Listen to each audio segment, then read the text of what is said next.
Kenapa seorang kiai yang hafal Al-Quran justru memimpin perang bersenjata? Dan kenapa ia memilih mati di tanah asing, jauh dari kampung halamannya? Tahun ke-1825 tanah Jawa mendidih. Pangeran Diponegoro mengangkat senjata. Tapi kekuatan sejati bukan di senjata, tapi di doa, zikir. Kiai Mojo berdiri di garis depan. Ia memimpin ribuan santri yang tak punya senjata. Mereka percaya, jika niatnya suci, peluru pun bisa melesat. Belanda mulai curiga.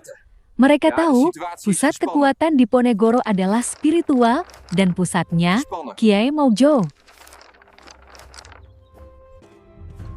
Malam itu, pasukan Belanda mengepung hutan tempat Kiai Mojo bermalam.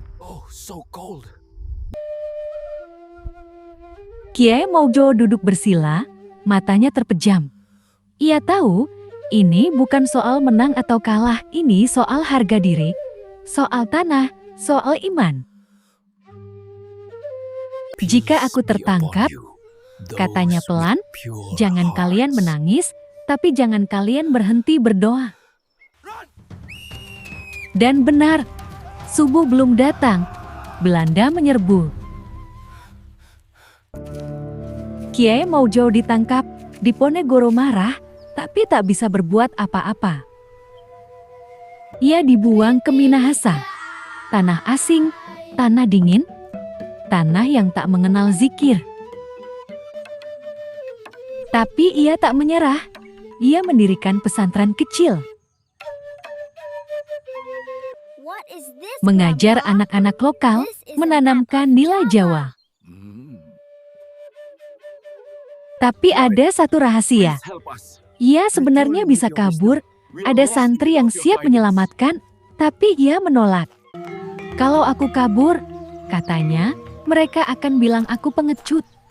Biarlah aku mati di sini, tapi ajaranku tetap hidup. Kiai Mojo. Dan begitulah, Kiai Mojo wafat di tanah asing. Tapi namanya tetap hidup di setiap pesantren, di setiap doa, di setiap santri yang berani melawan ketidakadilan. Dan kalau kau dengar suara angin di Minahasa, mungkin itu zikir Kiai Mojo yang belum selesai. Zikir yang menembus waktu, yang tak pernah benar-benar berakhir.